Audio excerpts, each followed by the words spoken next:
Hello, everybody. Sorry, I'm a few minutes late. I was inspiring people to be teachers. And as you guys know, I talk too much.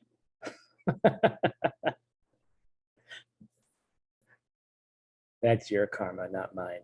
Just kidding. All right. Can you guys give me 1 minute? I want to make some tea and I'll be right back.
My apologies for that.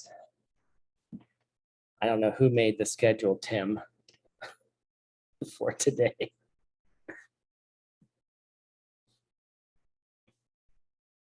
Please show me your beautiful faces. It helps me teach because I can see when you don't understand something or you're angry or confused. Or when you're smiling, because then I know at least you're entertained.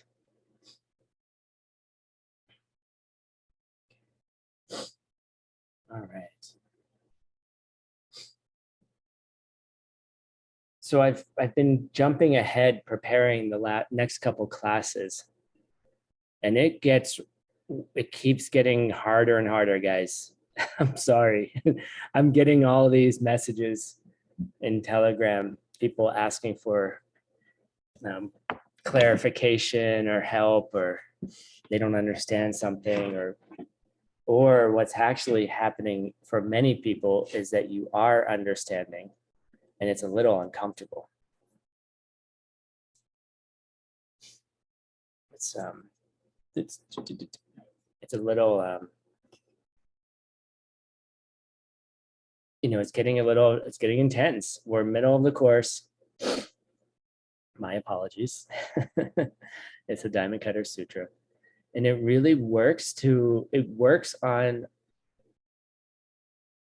really our fundamental way that we see the world and interact with the world. Right? The nice thing is, like, when we do course 14 Mojang, or we do the guide to the Bodhisattva's way of life, most of the course, it's very in the world, how practical, like how do we take care of people? How do we do things? How do we put a lot of this into practice? And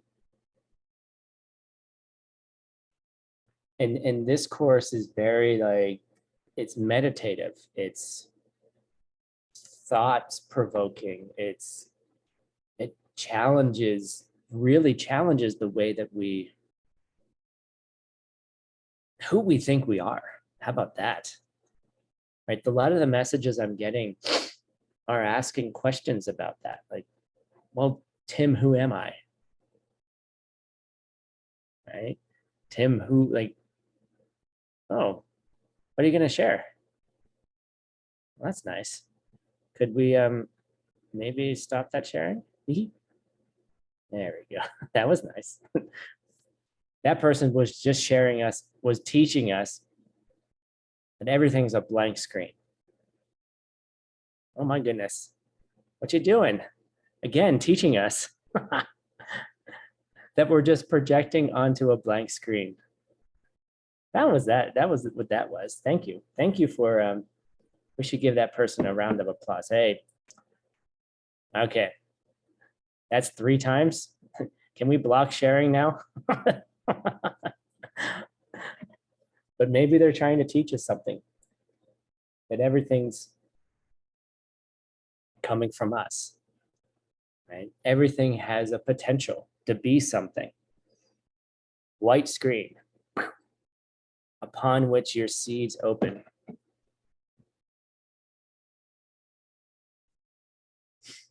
You know, and when you really think about it and really get deep into it, and like, oh my God, who am I? Am I who I thought I was? You know, am I, you know, and don't have an existential crisis. I mean, you can if you want. I'm not going to stop you. I'm not going to say, I'm not going to tell you what to do. But it brings into question who I thought I was. So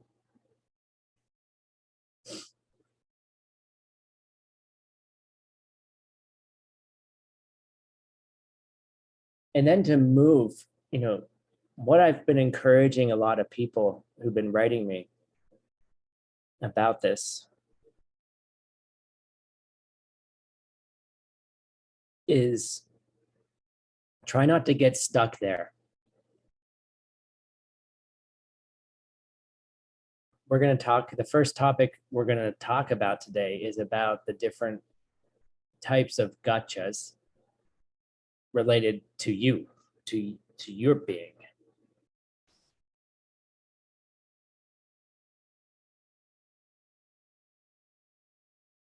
But don't stop there. Like, yeah, oh God, who am I? I'm coming from what? How am I coming from me? Right? That's the question.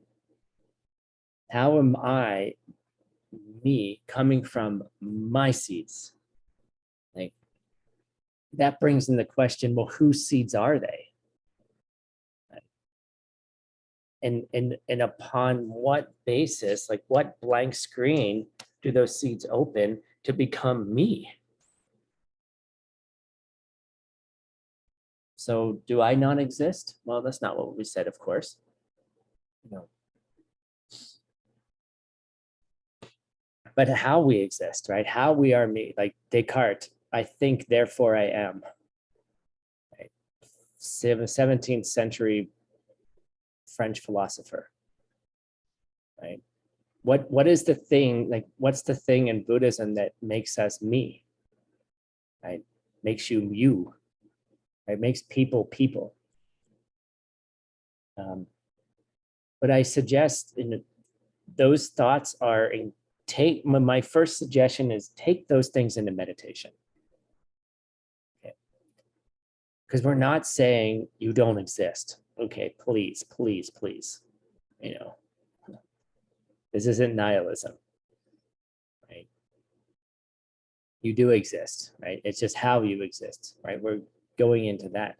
But and after you go into those analysis, keep going. Like, if you are a blank screen, like white, like it's not like a, like metaphorically, it's like a movie screen, right? Blank white, projector in the back, the light comes out, and then you're seeing a movie, right? The movie of you. You are the hero of your own story, or the heroine of your own story. Right? You're only seeing your story. Maybe.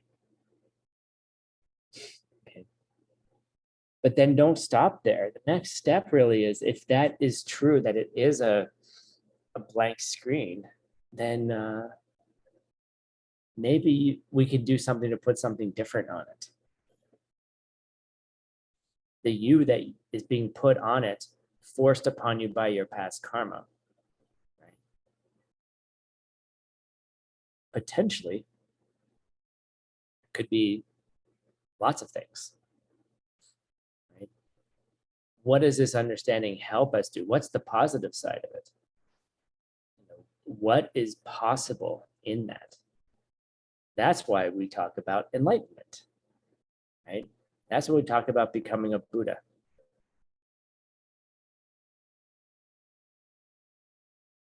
Because it's just different seeds coming out. It's not this mystical woo-woo, gateway portal in Sedona to the Pleiades in another galaxy kind of thing. Should come to Sedona sometime. It's lots of cool stuff going on here. Someone told me that once, that there's a portal to another galaxy. And I was like, where I am now, I'm like, well, it's possible. It's a blank screen, right? It's possible, I guess. Maybe there is a portal to another dimension up there. I don't know. What this really teaches us is that there is possibility in everything. Everything. And the person that you are now is the expression of all of those possibilities. Excuse me. Let me say that again. Right now, you are an expression of certain possibilities.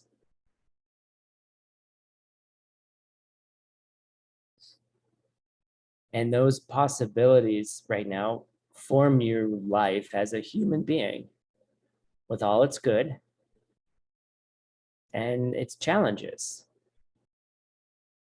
The experiences you had, the things that formed you who you are. Some of the burdens that you carry, maybe some of the traumas you carry in your body.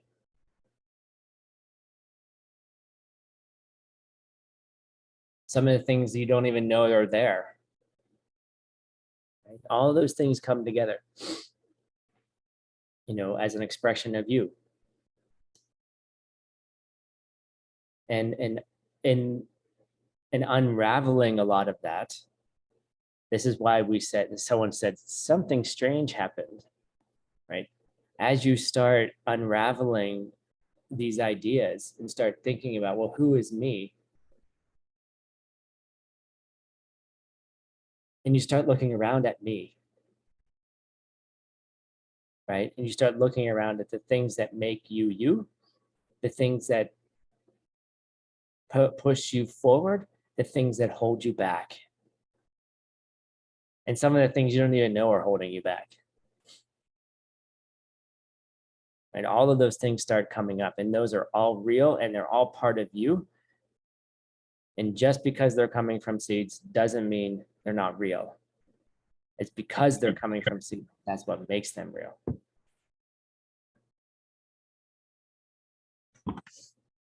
And then we have to figure out what to do with it, right? And that's the process of our practice.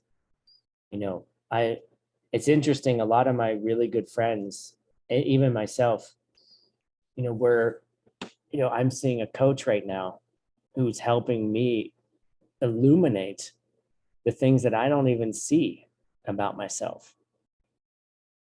Like the things that I'm like subconsciously acting upon in patterns that aren't necessarily helpful for me.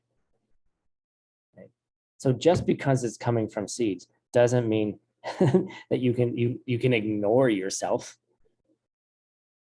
You just know where you're coming from and how to change it. Right? But the more knowledge you have about who you are, what makes you go, the more quickly you can change it as well. So in the last class, we didn't finish the end of the last class. And we were talking of this, I'm sorry, I jumped ahead of my PowerPoint. I got too excited. We're talking about 4 different things. Where is it? Where are my notes? Where are my notes? Where are my notes? There they are.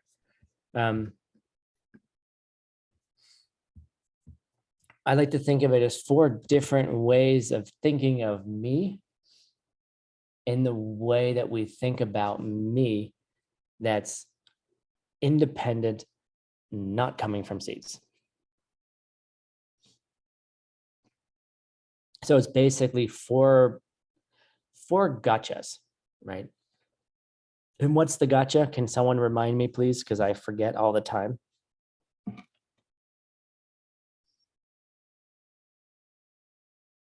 Oh, come on, please get my joke. Come on, get my joke. Wake up. Can someone remind me what the gotcha is? Because I forget all the time.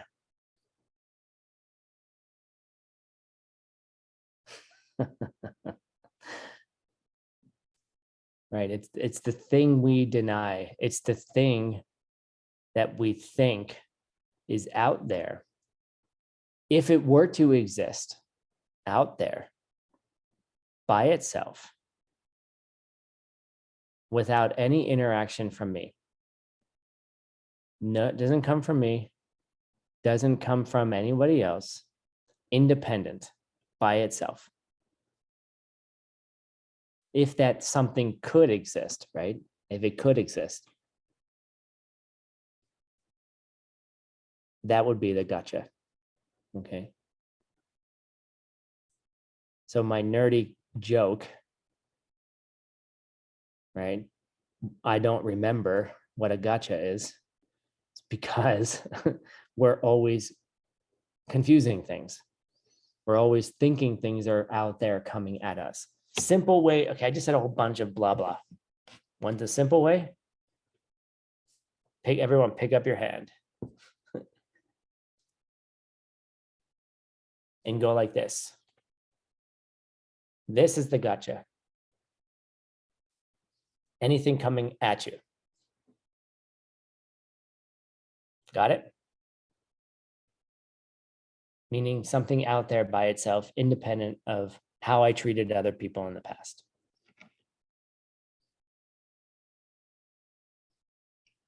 And that's how we live our lives. Okay. And so part of our practice is to catch ourselves doing this all day long, all day long, all day long. And so I consider them, we need signposts, right? We need reminders. We need ways to go, oh, ooh, like, oh, that's not coming from the outside, especially when someone yells at you or upsets you, or you have an emotional reaction to something, or you do something in a habitual way that you think you are this.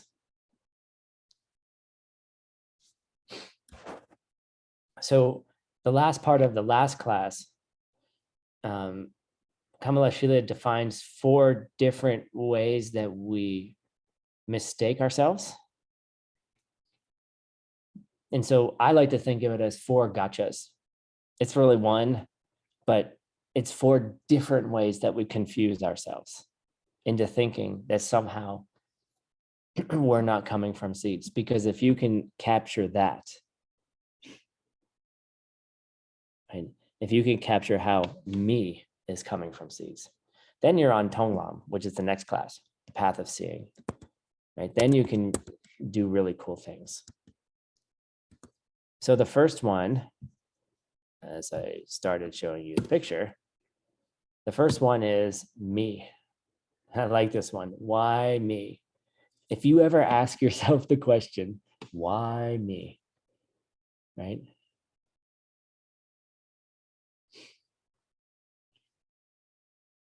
You know, the me in general. the me. Where did it go? Hold on a second. My notes fell off the screen. There they are. Just the me in general. Why me, right? And what this doesn't mean, you got to remember that seeds are so complex. Karma is so complex. The world that is coming from seeds is so complex, appearing that it's coming at you. That there's a whole bunch of things that we do and have to deal with on a day-to-day basis.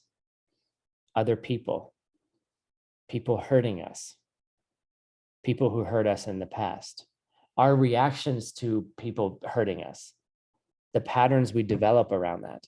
All of those things are you. And yes, they're coming from seeds, but we can't just ignore them. That's why we have the bodhisattva side of things, the compassion side of things, right? We have to care for those things. Your body is a body that produces emotions. Your body is a body that produces a nervous system. Your body is a body that has, all of those things that become me, right? And they behave in a certain way. And just because they're coming from seeds doesn't mean we don't attend to it. That's why I'm seeing a coach. That's why I think certain, why psychology can be great, right? Just go into your psychologist and, unravel your trauma and your history and then figure out the seeds to plant, right? But you have to be able to care for yourself. So when you say, why me? Yes, why me? Good job. But me is also important too. But it's also a gotcha. It doesn't exist by itself independent. Now, me also has a thing called mind, the body, okay? Because I have a perception myself of me, of being separate from my body, right? I have a perception of me that is somehow, if I feel me, if I close my eyes and I go, who am I? It somehow feels different than my body.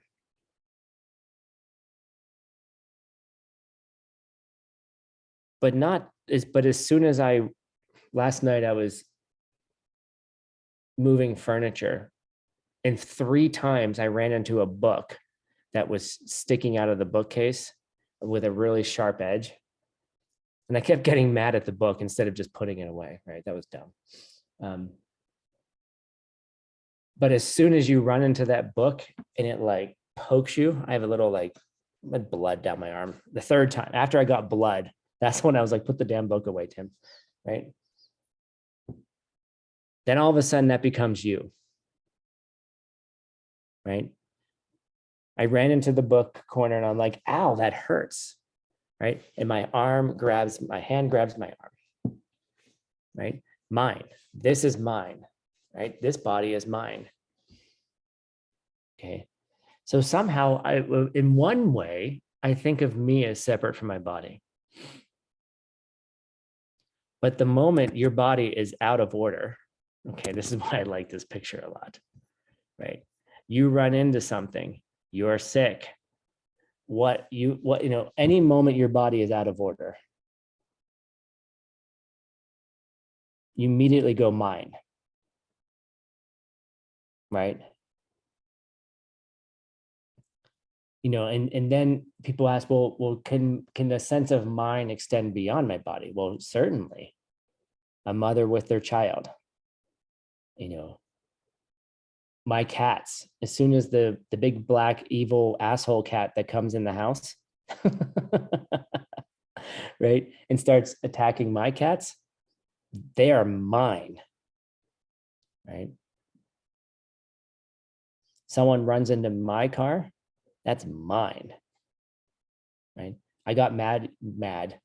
I got my oil changed and I got new tires, which cost way too much money.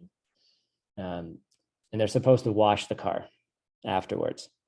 Apparently they did wash it, but then it rained in Phoenix. And when it rains in Phoenix, the rain picks up the dust in the air and then drops it on your car. So my car was dirtier after getting cleaned, right? And I was like, this isn't customer service. I'm like, oh my God, Tim, are you kidding me? Right? And I was like, oh, look, I'm teaching about mine. I was like, this is a perfect example of mine, my car. Right? So you somehow think mine, things that are mine are coming at you this way. Right? And the word that Kamala Shila actually uses is living being. The living being, right? Me, right? If you close your eyes and you get a sense of me. And then the second one is mind. The word Kamala Shila uses semchen in Tibetan, living being. Okay. And in Tibetan, Chen means like haver, like something that possesses something. Sem is a mind. So someone that has a mind.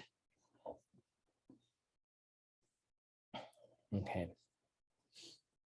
So just as an aside, a Buddha has a mind too, of course. But a living being, a semchen, is specifically a being who's trapped in suffering. It's a kind of a cool definition, which actually fits our definition completely, right? A living being is one that goes, mine, right? Mine, my body is bleeding because I ran into a book that was sticking out of my bookcase. And the funny thing was, I had this moment. I was like, I didn't even want this book. Why did they send it to me? And I'm like, why did I keep it? It went through this little thing in my little stupid story in my head. Mine. So that's a second way that we could gotcha. That's a second way. It's like the me, the general me, and then the mind, the living being part of me. All right, what's next?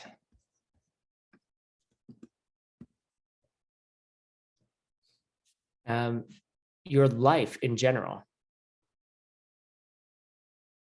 right? The me, like when I think about me right now, I think, okay, me today, me, the Tim who is getting older, right? The Tim who has a birthday next week. I'm not asking for presents, right? The me who's about to turn the next year older, okay? Some arbitrary time period of, a planet circling a sun or something like that, right? But there's another me that you think about, the me of your whole life, the whole lifetime. Like it's really hard,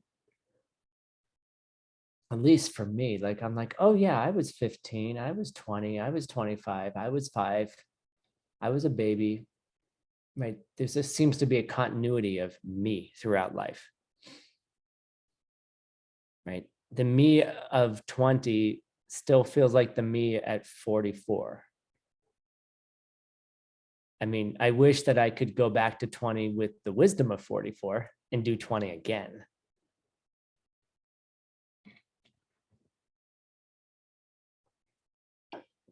But the point is that the me at 20 still feels like the me at 44. Okay. So that's why this picture is here. It's like we have a young child and a young girl and an older woman, like a grandmother, right? The me from a young child to old feels like the same person. So that's a kind of gotcha too, because literally you are changing the perception of you is changing every second. The seed that's coming out of your mind that creates you and creates you throughout a lifetime is a different seed. What creates that continuity? That's an interesting question that we're not going to talk about right now. And then the fourth thing is that there's somehow, even if you don't believe in past and future lives, there's somehow a feeling that there's a me. I don't know. I feel it. I don't know. Maybe you do. That there's a me that continues on afterwards. Or the existential crisis that I have frequently is imagining the absence of me when I die. Like, where do I go? Like, how did I become me? Right. That hits me frequently. I can think about what probably happens at death, but this is something that torments me a little bit sometimes, actually frequently. Like, seeds go on, seeds project a new life. Yes, I can say that, but me is totally afraid of being absent at the end of life. Okay, that's another kind of gotcha. Okay, but so the person, right? The person who goes on from the previous life into the next life, rebirth after rebirth. That's what Kamala Shila says. And I like this picture because it feels like the me is being pushed from life to life, right? Being handed over from one life to another, right? So the person, the you, exists before, during, and after this life by itself, you see. So that's a thing, you have to get your mind wrapped around the language first and then the idea first, is that it's not just, does rebirth exist? Yes. Okay. Do multiple lives exist? Yes. Why? ACI 4, go study it. Okay. Every cause has to have an effect. All right. Oh, well, when did the first thing happen? Well, there wasn't a first thing because something coming from nothing is impossible. Go to the debate ground with it. But I'm not here to prove that. And in fact, it doesn't matter, it's not really relevant to this discussion. All of these things, the me, the mind, your whole life, you have a perception of those things as a whole thing.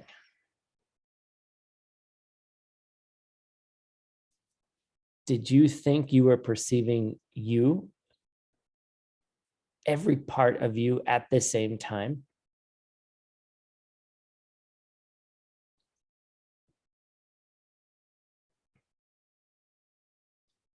How about that tree from last class? You're only looking at a few parts of a tree. You're not looking at the whole tree. You can't see all the leaves. You can't see the backside. You have a few indicators that you perceive with your eyes that are only seeing colors and shapes. And then a seed opens up in your mind and creates a whole tree. The whole tree, the perfect tree, the whole tree that you interact with. Oh, I didn't see the back of the tree, so I'm going to run into it. Okay. No, the whole tree is there. Like, it's your mind creates the perfect image of the whole tree. And that meditation was about catching the fact that you created the whole tree and you create the whole you. Same thing.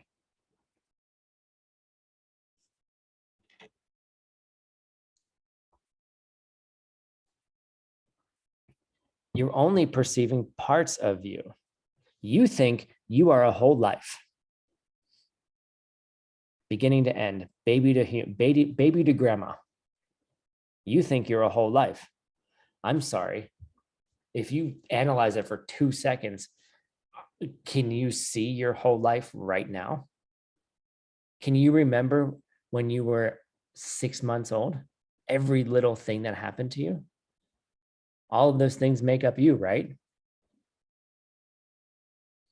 Somewhere in there, your mom taught you how to wipe your butt. Somewhere in there, your mom taught you how to eat. Somewhere in there, someone taught you how to put your clothes on. I mean, I think you're all wearing clothes. All of you have your videos on and wearing clothes. Maybe that's why your videos aren't on. Right?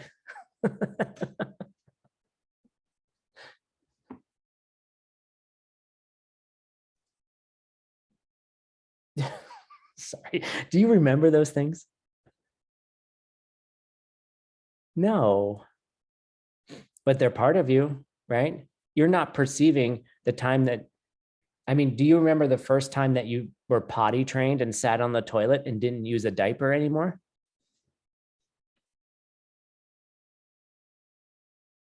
I don't remember that moment. Maybe you do, but that's part of you. So are you ever perceiving a whole life, yet you feel like you're a whole life? That's a good meditation. How is it possible that I'm a whole life and yet I'm only perceiving, I have these scattered, vague memories, even of high school? Like I can think of how awkward I felt or all insecure and lack of confidence and trying to fit in and never like really fitting in at all. And I remember that feeling. I remember the feeling of like, this is stupid memory. You don't need to know that. But the point is, you take those into meditation, right? How are you? How does me become me? Like, come on. Are you perceiving all of you right now? I can't perceive my butt. I can touch my butt. I can go over to the mirror and turn around and like look at it, right? But I can't even see my own butt, right? I can't see the back of my head. Yet I know it's there. I'm not perceiving it. I'm sitting on it. Okay. So I can think about it, but I'm not usually thinking about my butt unless I'm shopping for pants, to make sure I'm getting the pants that accentuate my no butt. You see, like I'm not making a joke. I am, but I'm not making a joke. Like that when you close your eyes and think of me and feel me, feel you.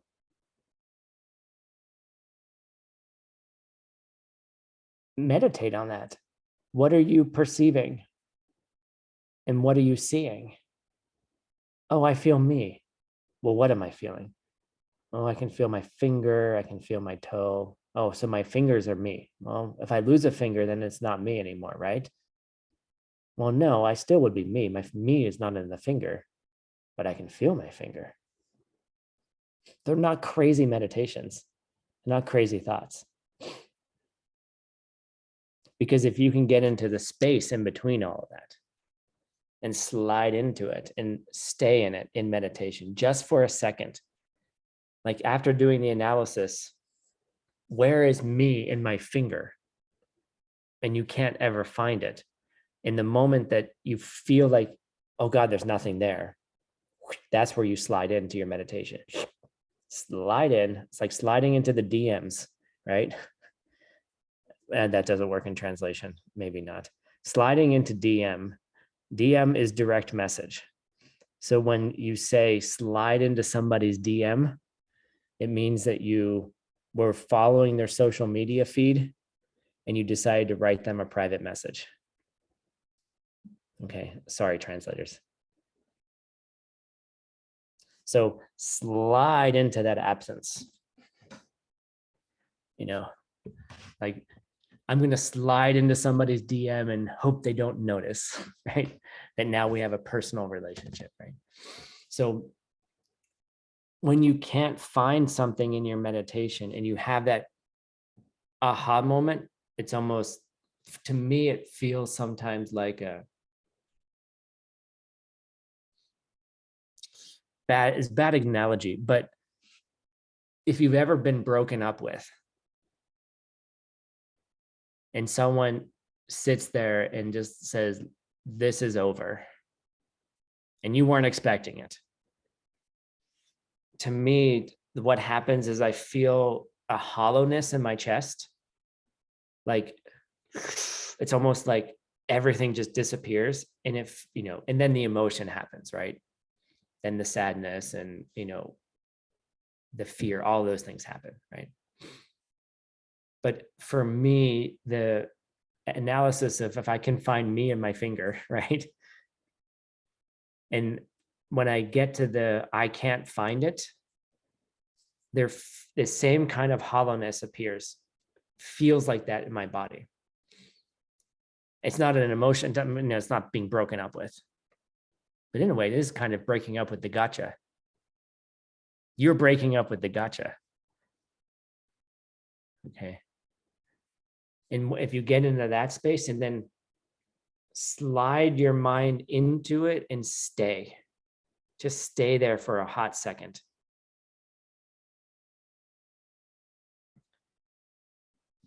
Right? It's not really a space, but it feels like a space.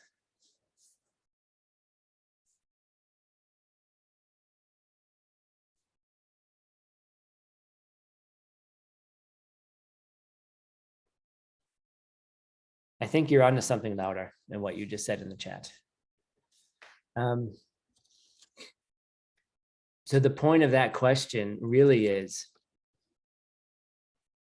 all the different kind of gotchas that are in your world. Me, mine, my whole life, and then me as a person that goes from life to life. And they feel different. They're almost different perceptions. Oh my God. Okay. We're never gonna finish the Diamond Cutter Sutra. It's okay.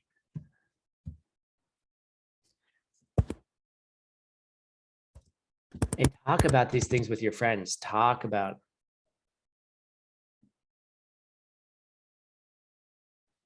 I'm using feeling as a metaphor, Kathy. Kathy's asking, am I not attached to anything? No, if I'm using feeling as a metaphor, I'm trying to find different language for something that doesn't exist in language. So I apologize. If it doesn't work for you, try to find different language.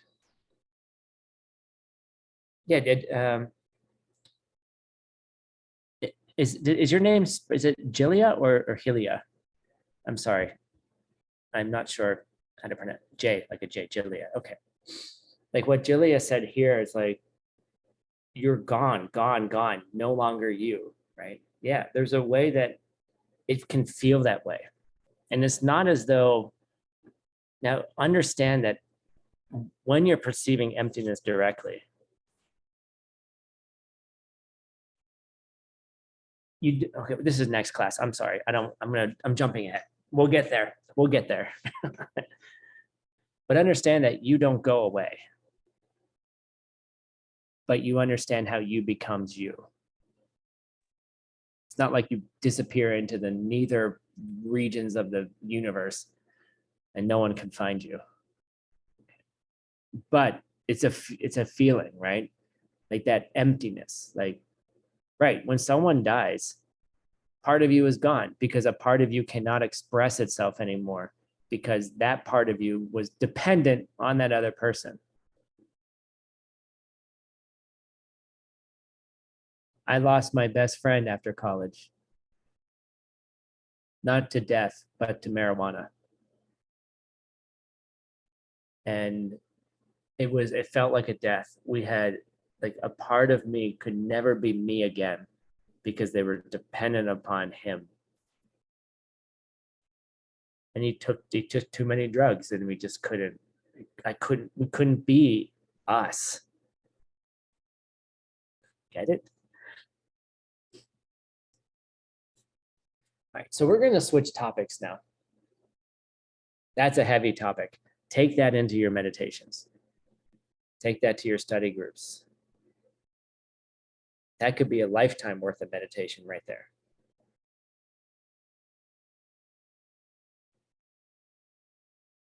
Get it? A lifetime? Sorry, my jokes are so bad sometimes.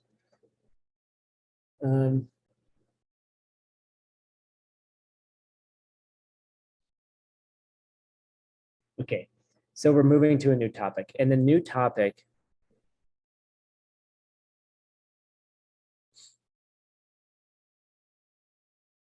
is related to, all right, Tim, that's lovely. Okay, we're working with the gotcha now. We're getting this idea of me coming from me, excuse me coming from how I treated others in the past.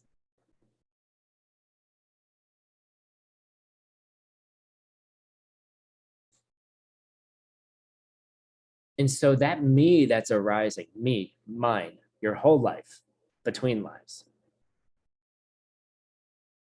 as a cause. The me that's appearing right now onto that beautiful white screen that was shared randomly at the beginning of class, right? That is coming from how you treated someone in the past. The me that you're perceiving right now, I'm sorry, is too late. Okay. And what I mean by that is your personality, your face, your body, your lifetime, the experiences you have, you know, all of those things are determined by prior karmas. And some of those things are probably not very nice or very happy, or they were painful.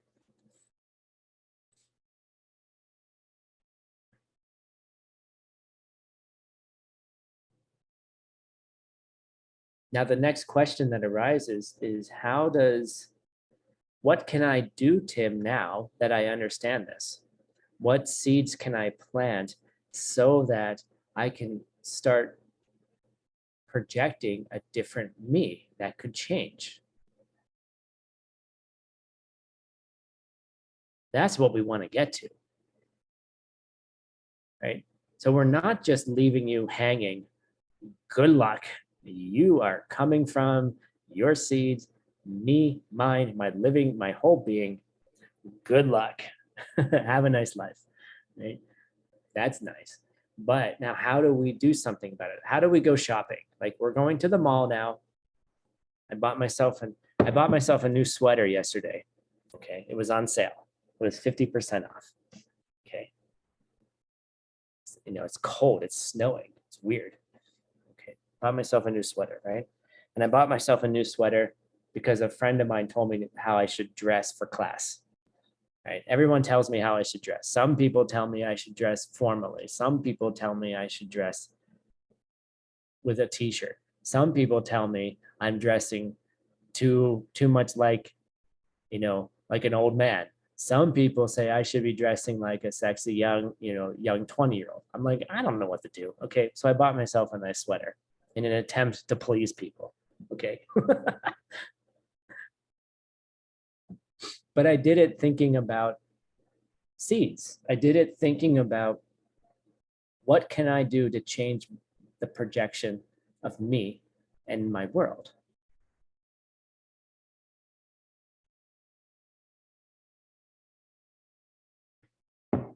Okay.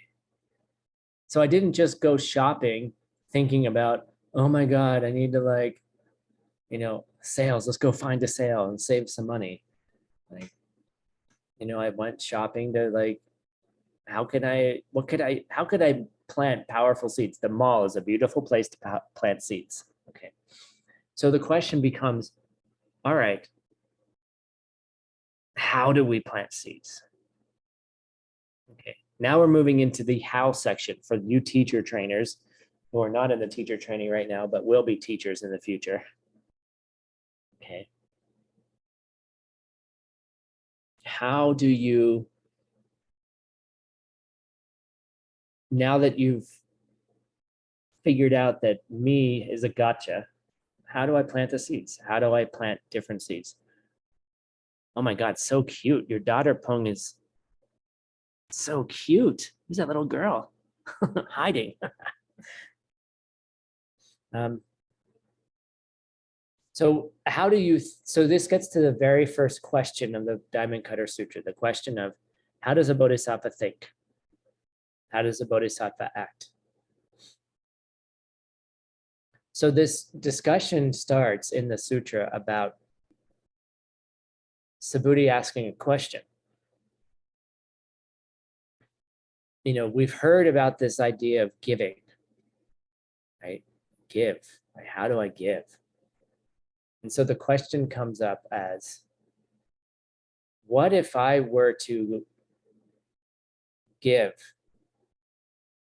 so much stuff that it would cover 100 billion trillion planets. Like I had enough diamonds, enough jewels to cover a trillion, gazillion planet systems in the universe. And Subhuti says, would I make a lot of karma, Buddha? I kind of like imagine like, it's like me asking Geshe Michael, would I make some good karma if I did this? You know? He must laugh at me sometimes. He probably doesn't laugh in my face, but like, Buddha, would I make some good karma if I did that? So I have a fun picture for you. If you covered all of these planets, like each of these star systems have habitable planets around them, right? They have life on them. There's people, beings, bugs, their version of them, whatever they look like, right? They're all out there. And I gave them all the most precious jewels in the universe, all of them. Would I make some good karma?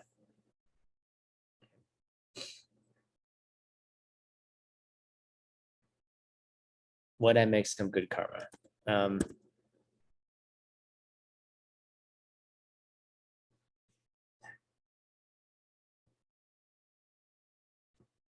And the answer is, well, yeah, okay, you make some pretty good karma.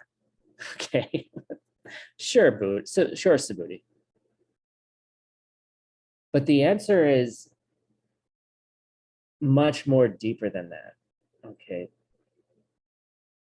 And the first thing that comes out in the answer is, by the way, homework people, you can answer homework 1 in your study groups. I'm not going to go over the Abhidharma's system of an elementary, second level, and third level world system. Okay, you guys can answer that yourself. All it means is a first level system contains 1,000 planets. An elementary contains 1,000 habitable planets. A second level is 1,000 groups of 1,000 planets. And then a third level is 1,000 groups of 1,000 thousands. So like a billion, okay? A billion, zillion planets. Chenpo means great. Like Lamrim Chenmo, the great Lamrim, big. That many planets. And the answer that the Buddha gives is, sure, Subhuti, you'll make some good karma. Like if you give things to people, you're going to see some result. Good job. Good, right? Thumbs up. Okay, not a problem. You know, give people what, if you want something, give people what you want. That's 4 steps. You know, nothing wrong with that. You will get a result. But what kind of result will you get? That's the question.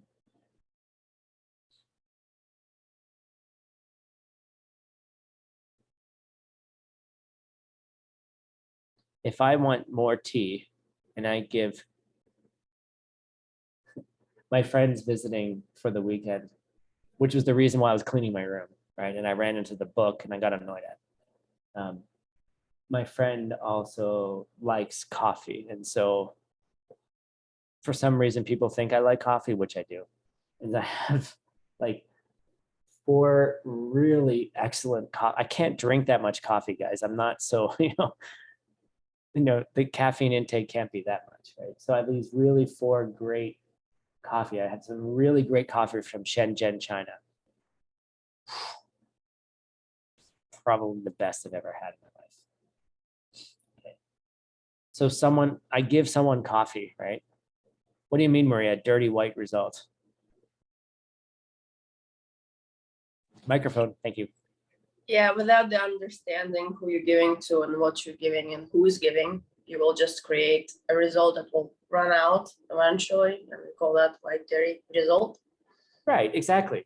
So if I'm giving a gazillion, trillion, bazillion, I'm sorry, all those words mean for translators, they mean big, big numbers. Okay.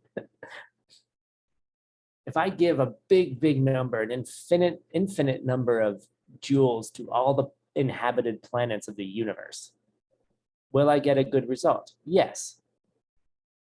but that result will wear out. That result will not do anything for me other than get me, like, if your goal is to get money, sure, be generous. But guess what? That money will run out sometime. I don't know, inflation. If you're living in Europe right now, your money is worth less money now, right? You see, like, the banks could fail tomorrow. Guess what? Your body dies and you can't take it with you. Okay. It's good to have money, right? But just being generous to get money is not going to do anything for you long term. I didn't say that getting money could not, how do I say this? There's a way to get money that is long-term and sustainable and actually do something for the world, meaning for you, for your enlightenment. Okay, so I'm not saying don't make money. What I'm saying is, if you just give because you want to get money, sure, wonderful, you'll get money back eventually. But it'll just create a samsaric result. Okay. So that's the main question here is, okay, great. Buddha, Subhuti's like, would it be good karma, Buddha, if I gave this jewels? Right? Just imagine like little students, like little 5-year-old student. And Buddha's like, sure. The Buddha said, yeah, okay, what it'll be some good karma. But what would be greater karma, Buddha? Subhuti, the Buddha says. What would be even greater karma would be to teach somebody accurately 4 lines from the Diamond Cutter Sutra.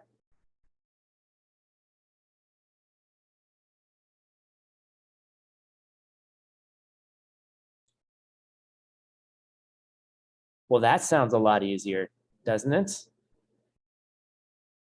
To give jewels to every single inhabited planet to get a huge amount of karma. Or, I don't know, teach accurately 4 verses of emptiness, the perfection of wisdom, he says.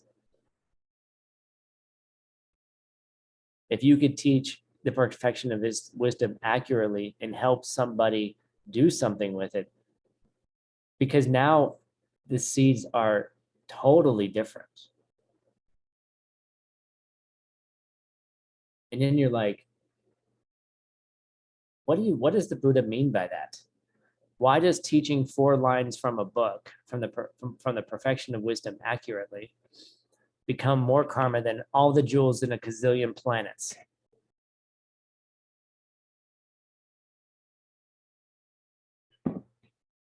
Let's figure it out.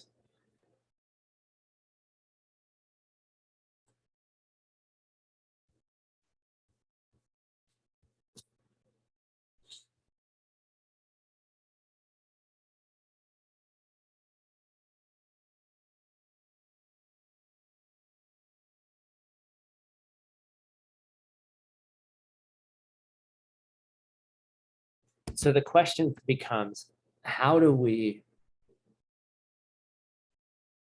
what are the seeds that are planted? How can we plant powerful seeds is really the question.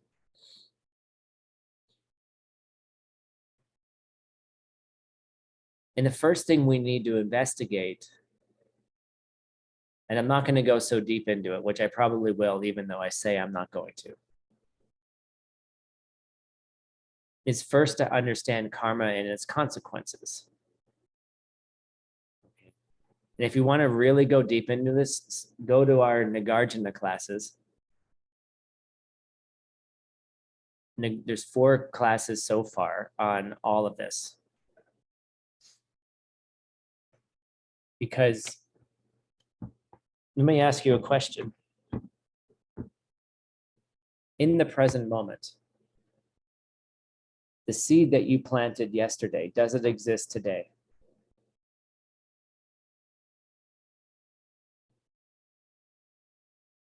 Another question. The seed that you planted in the past, does its result exist in the future?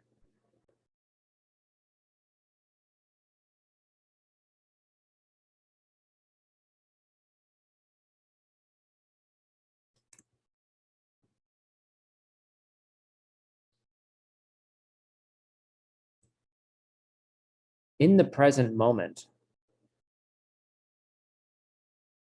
what happened yesterday is already gone. And what will happen in the future has yet to come.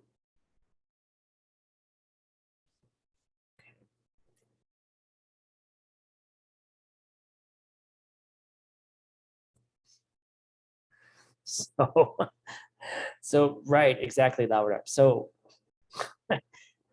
the first thing that makes a seed extremely powerful is to understand that point.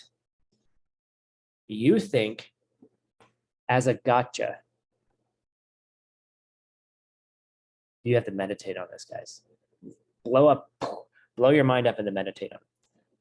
You think that something you did in the past creates a result in the future.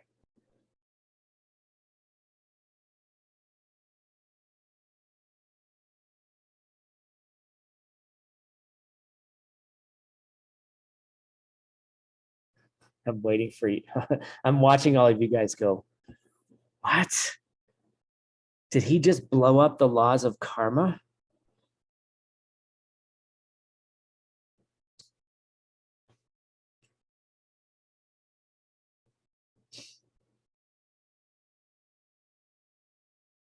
Thank you, Felician. Because you think that the seed planted before exists on its own by itself, independent of how you treated people previously. You think it exists by itself, on its own. You think the karmic result in the future exists on its own.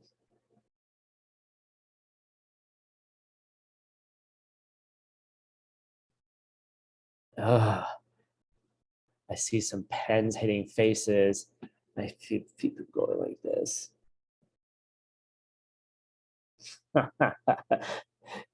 Okay. Karma itself has emptiness. Hey, kitty. Karma itself has emptiness. When you're doing the 4 steps, you think that you planted a seed and you sent it out into the universe on its own. And you just like, and then through some process of manifestation, that it just ripens in the future. Because you planted it, it's out there on its own by itself. It's like you put a seed in the garden out there and you're just like, oh, it's going to create a sunflower in the future. It does create a sunflower in the future, but not because it was there by itself without being related to you and how you treated people in the past. To your own seeds. Seeds have emptiness too. Okay.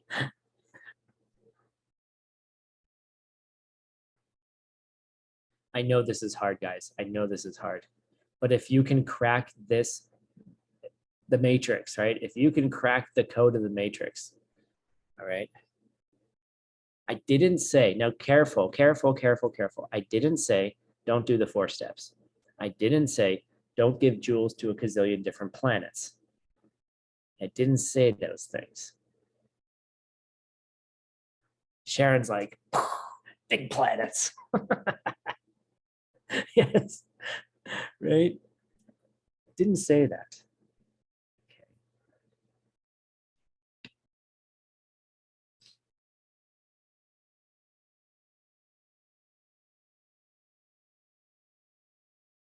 If you take that understanding into your 4-step practice, like take that understanding that the seeds I'm planting and the ripening of them are not independent.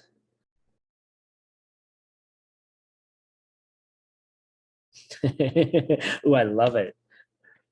She says, they say, it's just my mind is shattering all over the place, shocking, beautiful, and strange. You're a great writer too. Okay. All right, so the Buddha outlines now, how do we get there? What kinds of things can we do to get there? What kinds of things can we do to unlock the power of seeds, unlock the power of emptiness, so we can reach more of the higher goals? Okay. It's nice to have a lot of money. I want to win the lottery. It's $1.2 billion right now in the United States. What can I do with $1.2 billion? Right? It's probably a bad karma if I were to win, actually. Probably would make me lazy or something. But what can we do to reach those higher goals? Right? Winning $1.2 billion and then not still trying to get to enlightenment would be a really bad idea. Right? Because then it would just blow up in my face and then I would have to do it all again.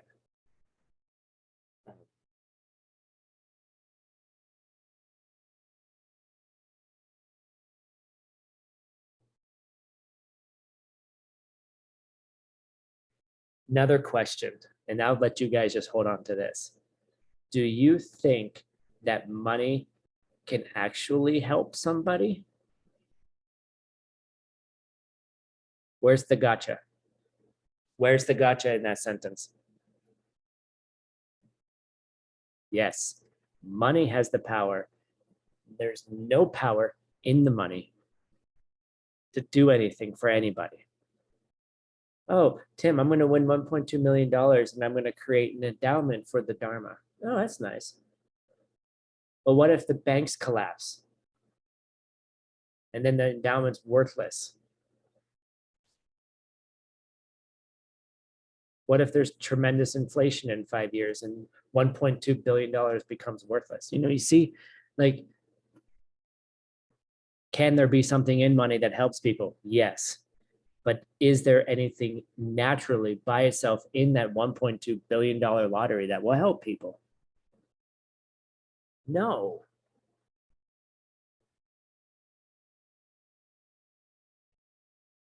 So the Buddha outlines, what do we do? How do we think about this?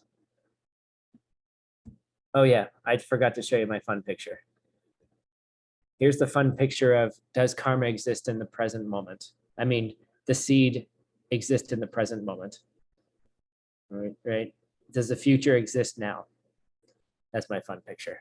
If you want to study more Nagarjuna, Sarani, a great ACI teacher, is teaching Nagarjuna 1 every Wednesday morning. Ali will send you a link if you're interested. She's a Nagarjuna master. So the first thing we need to understand is, what are the main seeds in the format of the seeds that we want to be planting? Okay, here we go. Can anyone guess what this is?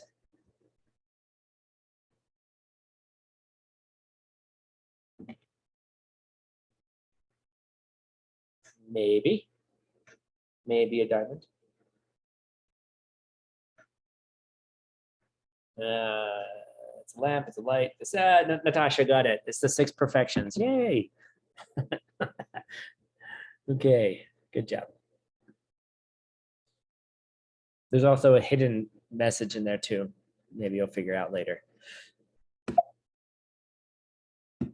There's a hidden message behind the hidden message. And I know some of you like those things, so that's why I put them in there, so you can figure out later.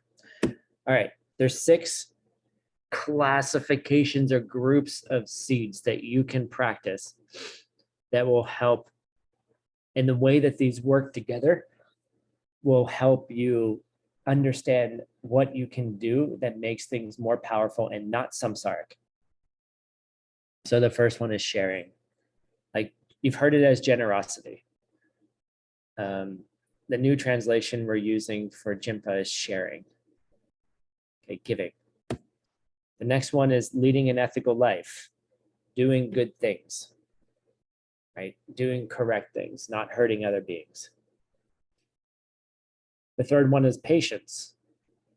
And patience is not just being patient when the bus is late.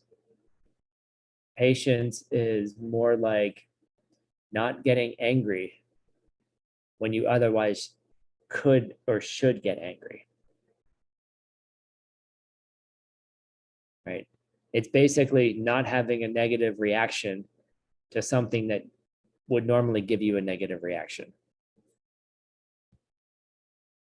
Joyful effort.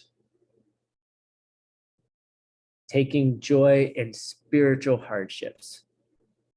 That's a weird question. That's a weird way of saying it. But when things, your spiritual practice, no matter how easy or hard it is, you joyfully do it and you make the effort to do it. The fifth one is meditative concentration. Really, to do this, your mind has to be clear and focused, which, by the way, comes from seeds too. Clear, focused mind does not just come from sitting on a cushion. And then the sixth one is wisdom.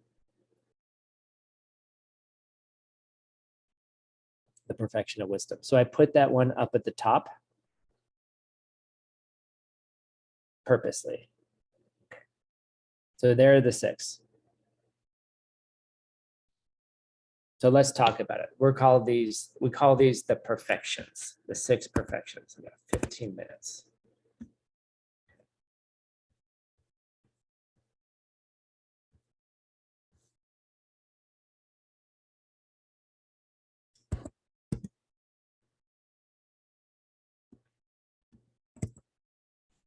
So when we're talking about a perfection, what does it mean when we say perfection? Oh, the perfection of sharing, the perfection of giving. What does a perfection look like?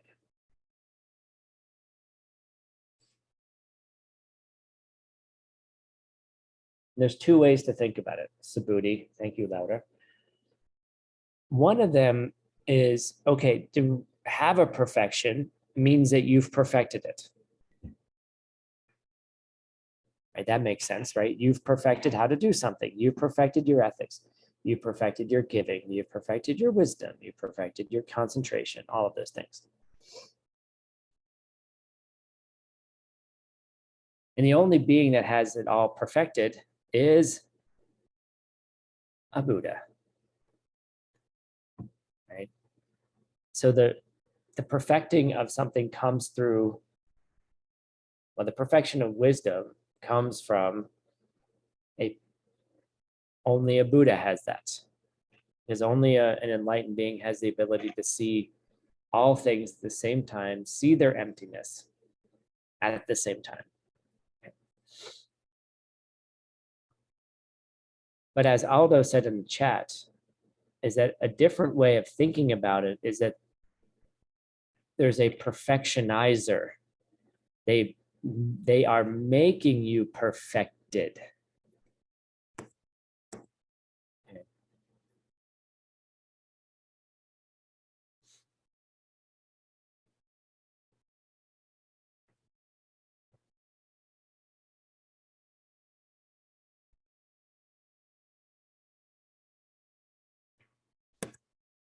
So here's something for you to chew on.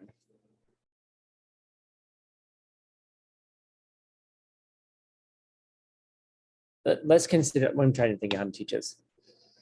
3 levels. Okay, there's 3 levels. 4 levels. Okay, there's 4 ways to plant a seed. Okay. The first way is just to do it. Right? Oh, I'm going to give some food to my cat. My cat's hungry. Here's some food. Yay. Right? Gave her some food.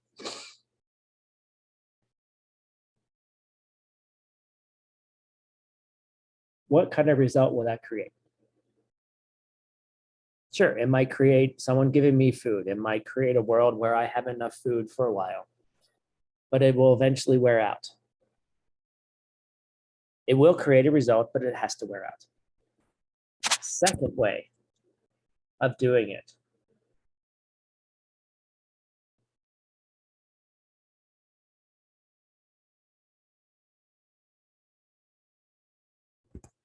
is with a motivation to help others, right? You're thinking about helping others.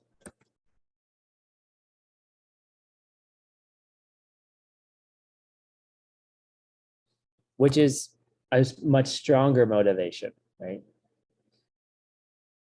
And that can produce a stronger result.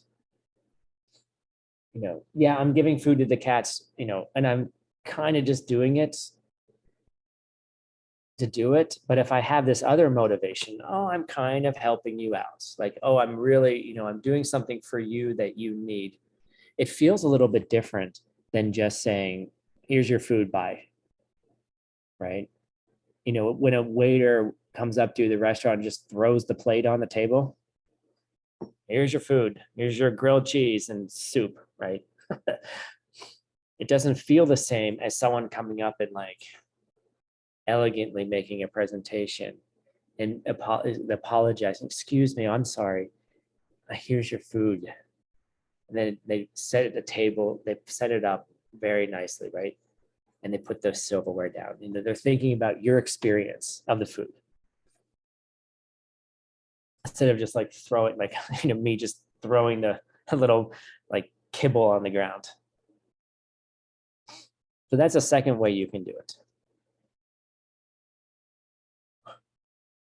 A third way you could do it, an even more powerful way, is saying, I'm doing this for the benefit of all beings so I can reach total enlightenment. Now we're getting warm. Now we're starting to get a little warm. Because now the seeds are not just going in there because I'm helping someone, or, well, they're hungry, so I'll get some food, I'll create some samsaric result from it. Now I'm kind of the motivation behind the seed. She wants to know the truth.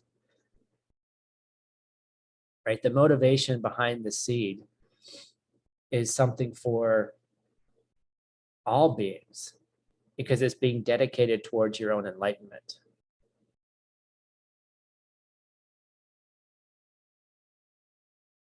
Now we're getting warmer. Right. Now we're getting a little bit warmer. So you can call it a perfection. Now we're in the realm of perfection.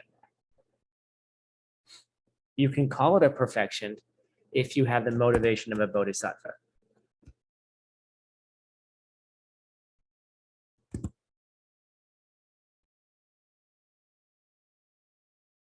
And now here's sort of another way to think about it. If you don't do the first five perfections without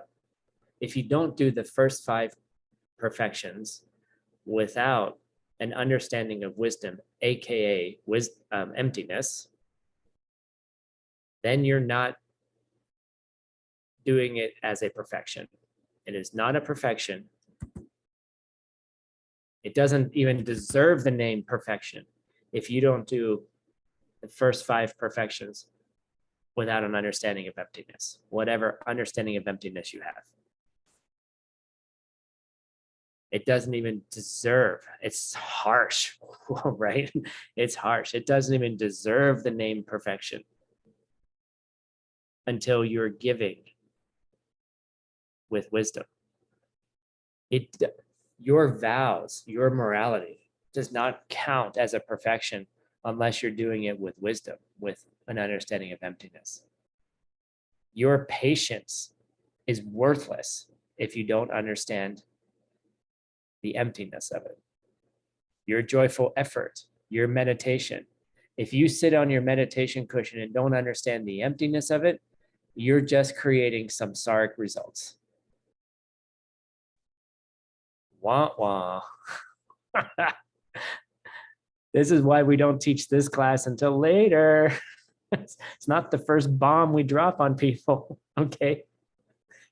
Oh, are you telling me, Tim, that in the ACI teacher training of ACI 3, the meditation course, that if I don't understand the emptiness of it as a teacher or as a meditator, that it's worthless? Tim, define worthless. Okay, let's define worthless. Okay. It will only create a samsaric result. It will only keep you in this cycle of suffering life. That's what I mean by worthless. Will it have a good result? Yes, a temporary good result. Good, it's okay. Like, will meditation calm your nervous system? Will it calm your mind? Could it create some more focus? Yeah, it could. But why did it create the calmness in the first place?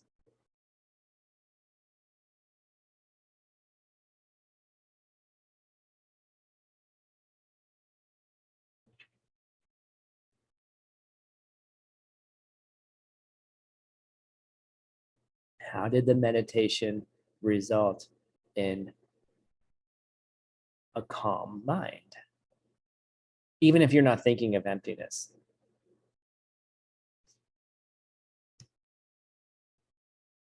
Because of how you treated someone previously. You just didn't see it. You just sat down on the meditation cushion and had a good result. How many people sit down on the meditation cushion? Oh my God, you guys got to see this. Ready? There's a cute little head up there. Okay. Comic relief over. How many times did someone sit on the meditation cushion and end up not calm?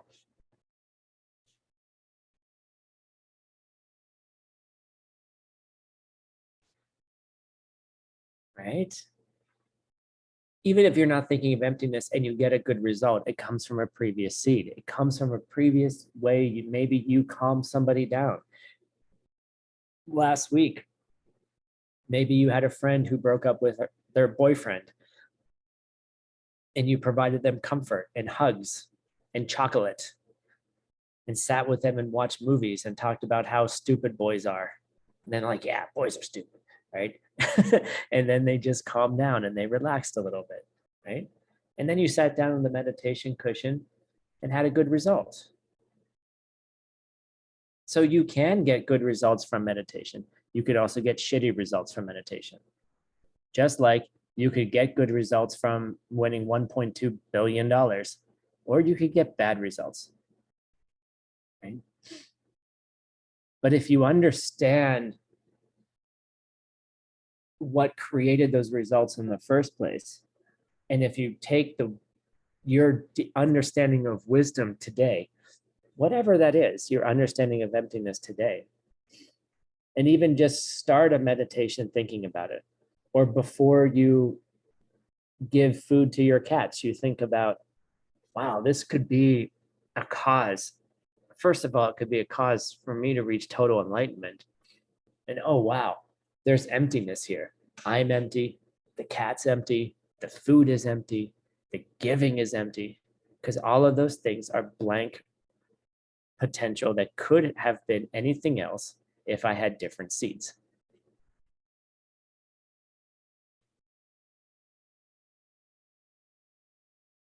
My cat could be Vajrayogini. I could be the Buddha if I had different seeds.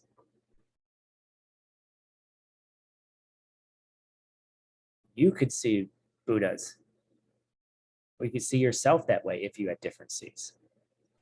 So you giving somebody a cracker, okay, a simple cookie can be a tremendously, amazingly powerful seed if you take all of these things into account when you're doing it. And usually what happens is I don't think about it during the moment, and then I just meditate on it at night, thinking about the emptiness of what I did today. Because in the moment, and I can't think about the emptiness all the time when I'm giving cookies or when I'm teaching. Like, how many times did I think about the emptiness of me and you and the teaching right now? it wasn't constant, but I can do coffee meditation at night and think about it and then really charge up the seeds later.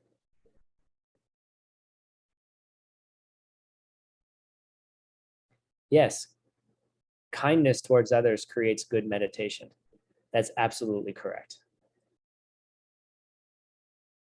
If you yell at people every day, your meditation will be terrible, I promise, because you will be planning on how you're going to yell at people during your meditation.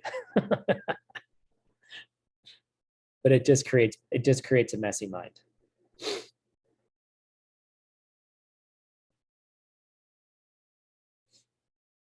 So by taking your current understanding of emptiness, whatever that is, it could just be carry a pen around with you. All right. Carry a pen around with you and put it in your pocket and just hold on to it, like in the moment, like, I'm giving this, touch that pen before you give the cookie to your coworker. And you go, okay, they could be someone different. I could be someone different. The cookie could be something different. And I'm seeing it this way because of seeds. And now I'm giving a cookie. You still give a cookie. See, you don't stop giving a cookie. It's just you're thinking about the cookie is different. Way, way different. So your 4-step practice becomes totally different when you apply all of these things. And it makes it go faster.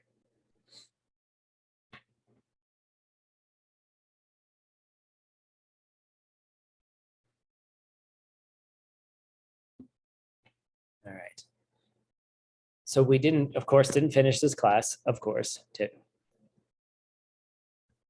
But we'll finish it on Monday morning, November 7th. I'm sorry, we're changing the schedule next week to Monday and Thursday instead of Tuesday, Friday. I'm sorry, but I'm calling it executive privilege.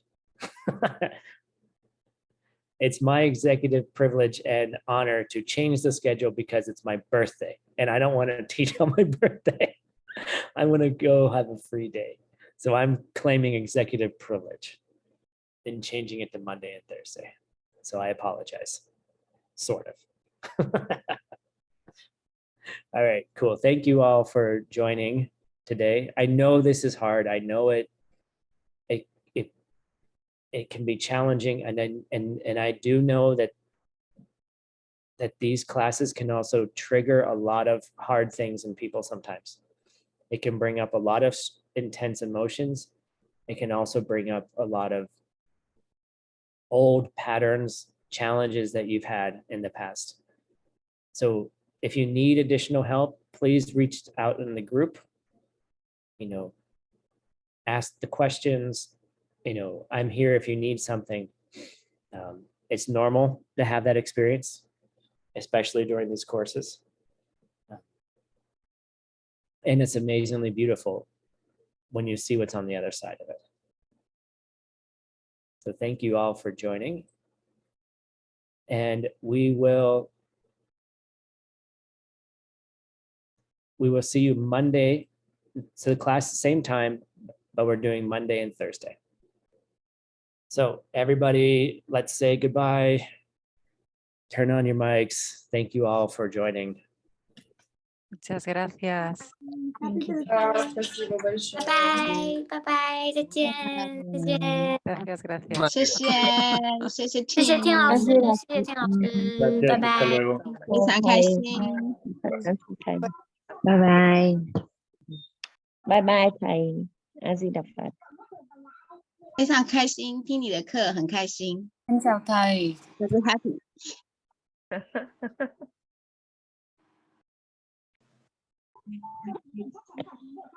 Thank you all. See you soon. Have a great weekend. Bye, teacher. Same to you. Happy birthday. Happy weekend. Happy week. Birthday. Oh, Happy no, that's not. birthday. Well, that's not the next week. Save it for next week. It's 8th of November. Okay. 8th of November. Okay. Save it for next week. Okay. Thank you guys. I appreciate you. See you. Thank you, Aldo, for translating. Thank you, Have trans. a nice Bye-bye. day. Goodbye, It was teacher. teaching. I Bye-bye, know teacher. I know it's hard. Felicia and Bye, Natasha. teacher. Thank you. Thank you. Arrivederci, weekend Thank you. pelaku. Bye-bye.